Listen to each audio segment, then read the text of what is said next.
Queridos amigos, sejam bem-vindos ao canal Videira Espírita. Meu nome é Cristina Brito e este é o programa Gotas do Evangelho. Aqui juntos vemos as mensagens do Espírito Emmanuel recebidas pela mediunidade de Chico Xavier e atualmente estamos vendo as mensagens aqui reunidas no livro Caminho, Verdade e Vida, publicado pela Federação Espírita Brasileira. Hoje nós vamos ver juntos a mensagem de número 116. E o título da mensagem é Agir de Acordo.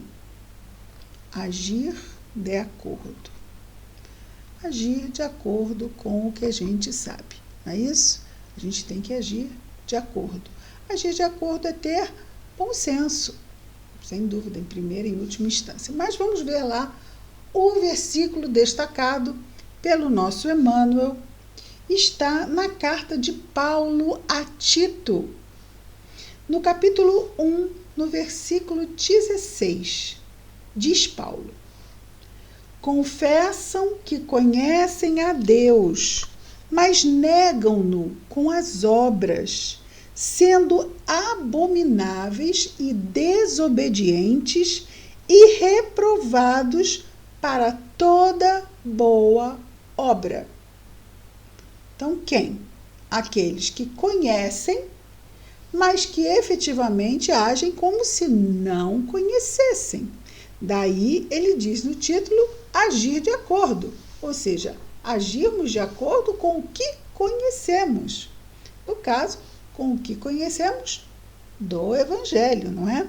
Então, ele está falando de pessoas que confessam que conhecem a Deus, mas negam a Deus com as suas obras, ou seja, o que fazem não parece dizer que conhecem a Deus, não agem segundo as suas leis, sendo abomináveis e desobedientes, não obedecem às leis de Deus, e reprovados para toda boa obra.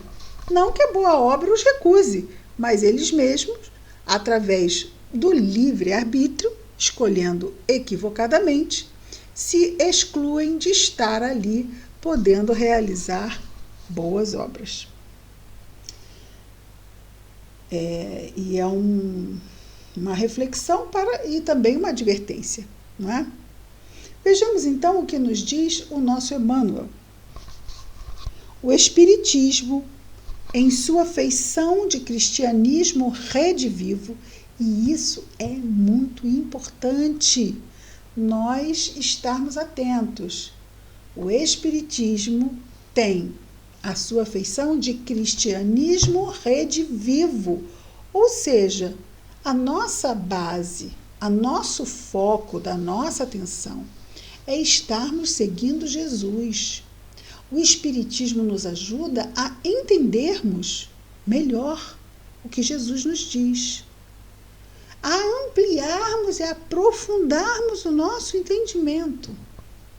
Tem certas coisas que nós costumamos dizer muitas vezes, até porque nós também precisamos ouvir.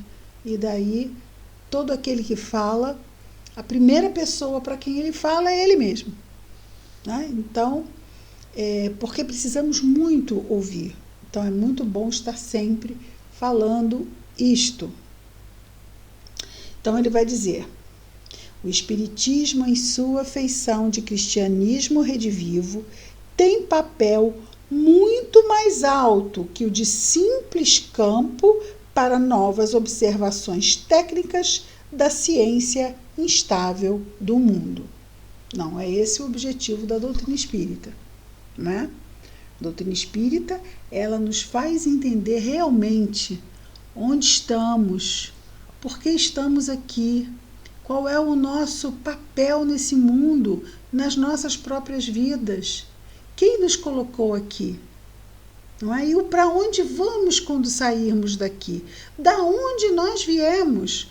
Tudo isso, todas essas perguntas, que são as perguntas existenciais da humanidade em todos os tempos, a doutrina espírita nos explicita. E aí, entendendo muito bem, ou melhor, entendendo muito melhor essas questões, nos colocamos mais aptos a melhor termos a referência da ação do Evangelho nas nossas consciências e nas nossas escolhas. Agora, eu fortalecendo a minha fé através da razão, mas aí faz sentido. Não que isso torne uma escolha no bem fácil. Eu sei que é bom perdoar. Mas aquela pessoa, ela me fez mal de propósito. E se ela pudesse, ela repetiria. Aquela outra foi ingrata de uma forma horrível. Isso tudo, deixar, né? E deixar que as pessoas fiquem entregues às suas próprias escolhas e nós sigamos o nosso caminho, isso é o perdão? Ainda é muito difícil. Não ficarmos magoados, ressentidos, feridos. Fizemos a nossa parte, fizemos bem, sigamos com a consciência tranquila. Mas o outro fez e aconteceu. Problema dele, da pessoa, dele, dela, de qualquer um, não é? Ele continua dizendo: a Terra, até agora, no que se refere às organizações religiosas, tem vivido repleta dos que confessam a existência de Deus, negando a Deus, porém, através das obras individuais. Muitas vezes aquele crente, não crente neopentecostal, aquele que se diz que acredita em Deus, não é? Aquele crente de rituais, não é? Vai lá, cumpre tudo, né, proforme, mas não ainda conseguiu ligar os pontos de que a nossa aproximação com o Senhor, a nossa aproximação com Deus, a nossa aproximação com o Criador, ela tem uma inferência, ela tem um contexto de muita responsabilidade para nós. O que é que nós vamos fazer com isto a partir daí? Sim, agora eu sei. Antes eu não sabia, estava lá deitado na ignorância, mas agora eu sei. Então eu sou muito mais responsável, porque eu tenho um entendimento agora que eu não tinha antes. E o que é que nós vamos fazer a partir daí? Se antes passamos séculos indo lá na igreja e fazendo todos aqueles se diz, os comunhões ok, porque muitas pessoas fazem isso realmente com sentimento. Existe uma palavra muito bonita que fazem com unção, mas outras tantas que também vão à casa espírita e que oram ou tomam passe ou fazem o que fazem e mecanicamente não se envolvem com o que está acontecendo, né? E acabamos perdendo oportunidades, não nos envolvemos, porque podemos estar também naquele dia que a gente nem está preocupado com outra coisa, está ali, não está, mas está fazendo aquela cara de que está na prece lá, mas está lá pensando no que vai comprar no supermercado depois que sair. Quem já não passou por essas situações? Desculpa se alguém não passou, né? Mas é um exercício constante de estarmos atentos, porque ainda estamos muito imaturos, né? Isso nos exige muito. Claro que uma vez ou outra, né? Ok, vamos procurar estar vigilantes, mas tem pessoas que são só aparências. E isso nós não estamos falando de católicos, protestantes, muçulmanos, espíritas, é do ser humano. Isso é muito importante, porque às vezes fica parecendo que a gente está falando de outra religião. Não, é ser humano, em qualquer... Os espíritos não são espíritas. Eu gosto muito também dessa ideia, não é? Ou a gente é aquilo que a gente se faz.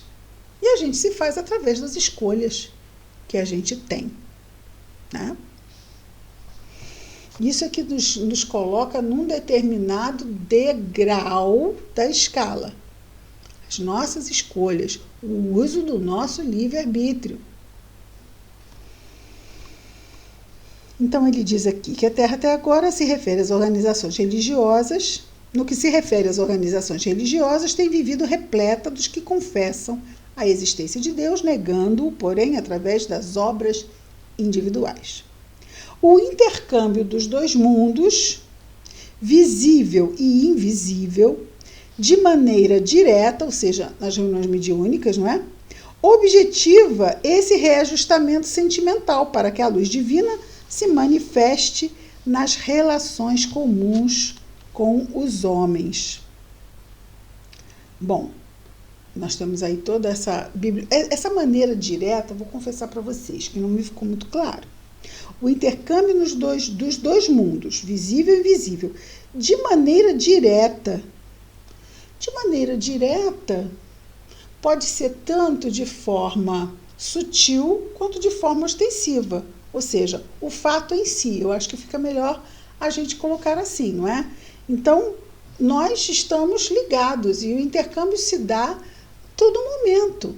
Né? O Kardec pergunta, influenciam os espíritos em nossos pensamentos e atos? O que os espíritos respondem? Não é? Muito mais do que podeis imaginar. De ordinário são eles que vos dirigem. Então é este intercâmbio, né? Que também vamos ver acontecer numa reunião mediúnica. Mas esse direto, eu pensei que seria o direto, mas não. Refletindo bem, é bem mais amplo que isso e nos envolve a todos, não só aqueles de reunião mediúnica, não. Né? O intercâmbio dos dois mundos, visível e invisível, de maneira direta, objetiva esse reajustamento sentimental para que a luz divina se manifeste nas relações comuns com os homens. Bom, depende, no caso de sintonia, depende da sintonia. Né? Se eu estiver bem sintonizado, eu vou me valer de boas intuições para a minha vida. Agora, se eu estiver mal sintonizado, só vou captar perturbação. Mas se nós colocarmos essa maneira direta numa reunião mediúnica, aí já entramos aqui, vamos colocar reunião mediúnica tempo de Chico Xavier, né? Esse livro aqui é de 1948, não esse, né? Mas a primeira edição de Caminho, Verdade e Vida é de 1948. Isso dá 70 e alguma coisa de anos, né? Muito tempo. E hoje em dia, a reunião mediúnica naquele tempo era uma coisa, hoje em dia é outra coisa. E nós podemos dizer isso com muita certeza, porque é óbvio que há 70 anos atrás, 70 anos atrás eu estava reencarnada, muito menos passando por uma reunião mediúnica. Mas a dona Ivone do Amaral Pereira, no livro Cânticos do Coração, só não sei se volume 1 ou volume 2, mas quando ela fala de desenvolvimento mediúnico, ela coloca que ela já nos anos 60, ela dizia que ela já não via reuniões mediúnicas de desobsessão no tempo onde ela estava bem mais ativa. Lembrando que Dona Ivone do Amaral Pereira nasceu no ano de 1900, ok? E trabalhou muito tempo como médium receitista, médium de reuniões de desobsessão, trabalhava, né, quem dava as receitas era o Dr. Bezerra de Menezes. Então, ela dizia que a qualidade das reuniões mediúnicas caíram muito.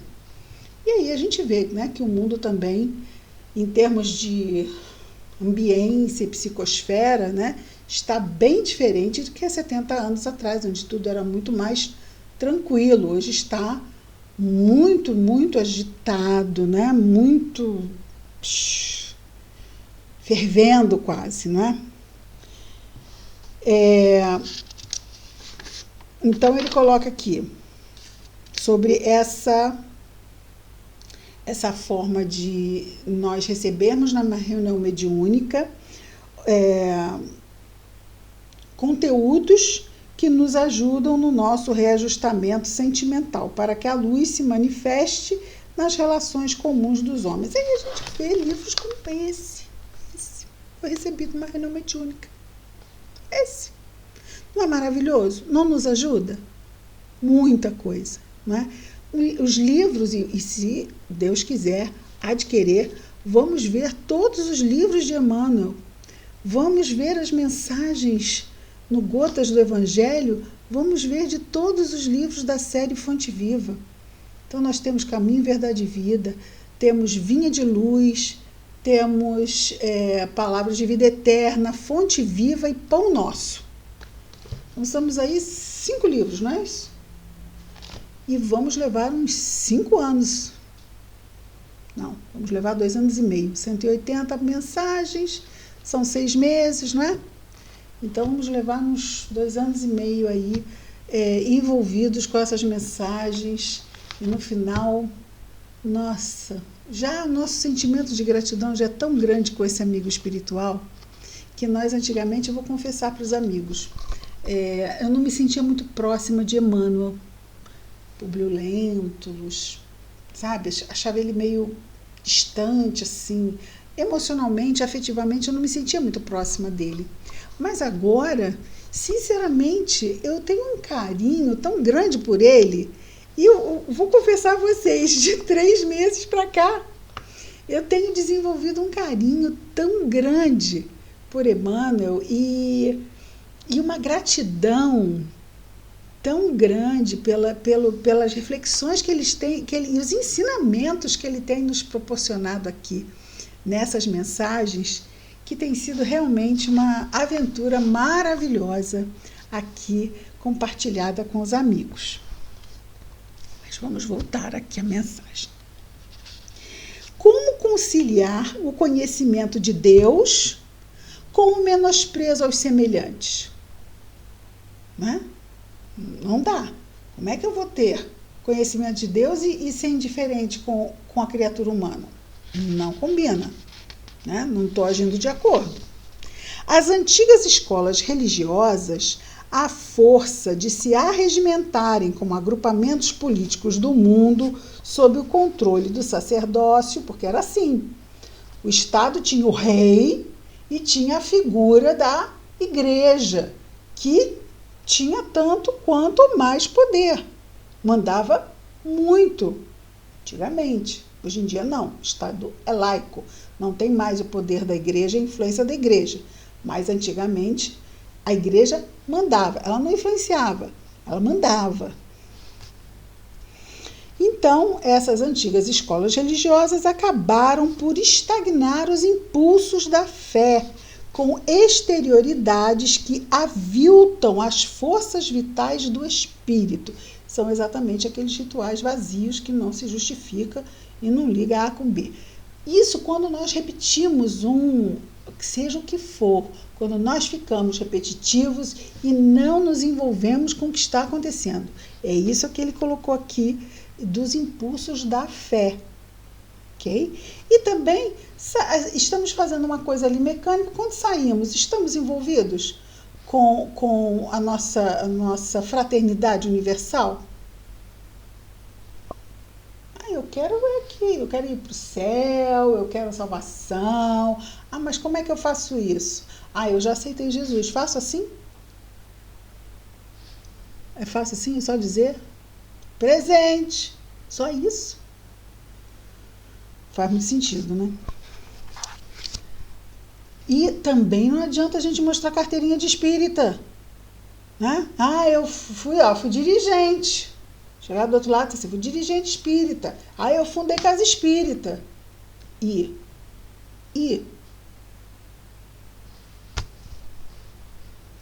eu digo isso porque nós estivemos também envolvidos nisso, então eu estou falando para mim, tá?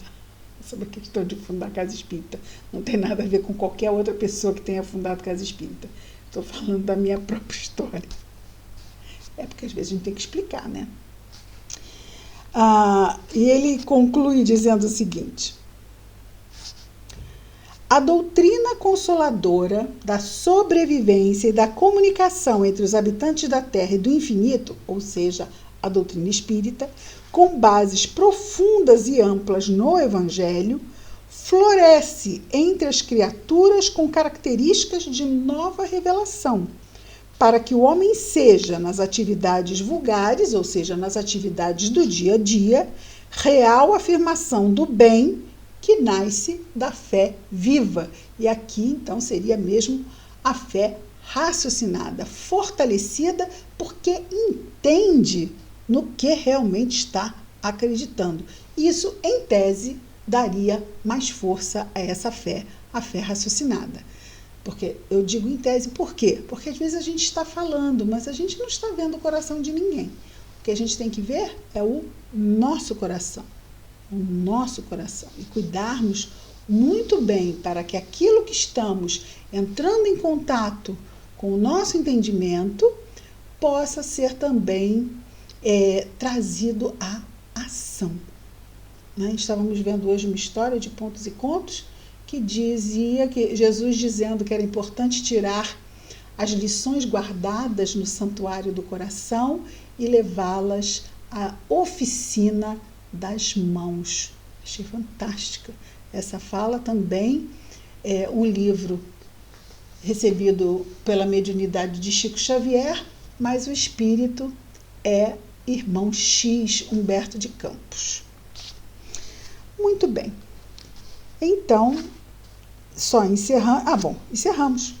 Real afirmação do bem que nasce da fé viva. A doutrina espírita nos favorece muito, mas também nos dá mais responsabilidade ainda, porque agora, vou dizer o quê? Que eu não entendi direito? Eu acho que eu não entendi direito. Kardec é um professor ímpar. Ele esmiuça, e passa, e repassa, e passa, e repassa, e passa. Tem pessoas que dizem, mas é cansativo, ele já falou isso. Mas a gente tem que dar aquela assim, virar purê, né? Nem cortar pequenininho, virar purê. E Kardec, ele faz a doutrina espírita bem no miudinho, que é para a gente poder entender. Na outra pergunta, ele pergunta de uma forma diferente para confirmar se é aquilo mesmo. Vamos estudar Kardec, vamos estudar as obras básicas. Romance mediúnico é muito legal, mas não substitui as obras básicas codificadas por Allan Kardec. Isso é espiritismo. Espiritismo são as obras básicas codificadas por Allan Kardec. Quem está chegando e não conhece espiritismo, o Livro dos Espíritos, o Livro dos Médiuns, o Evangelho segundo o Espiritismo, o Céu, o Inferno e a Gênese. São os 5 livros da codificação espírita. Companheiros, vamos estudar Kardec. E vamos orar. Querido Mestre Jesus, obrigado, Senhor, pela oportunidade de podermos ter contato com o Teu Evangelho através do que a doutrina espírita nos favorece, Senhor, e nos facilita. Te agradecemos tanto, Senhor Jesus. Que a Tua paz possa nos abençoar, possa abençoar nossos lares, nossas famílias, possa também abençoar a todo o nosso irmão de humanidade, Senhor Jesus, em especial os nossos irmãos que estejam em sofrimento, aonde quer que se encontrem. Abençoa o nosso anjo guardião, os nossos anjos guardiões de todos nós. Favorece, Jesus, através da vigilância e da oração, que nós possamos estar mais sintonizados com esse companheiro querido que tem como principal tarefa nos ajudar na nossa encarnação. Obrigado por tudo, Mestre amado. Graças a Deus. É isso, amigos. Hoje conversamos bastante. Amanhã estaremos de volta com mais um programa Gotas do Evangelho. Muita paz a todos.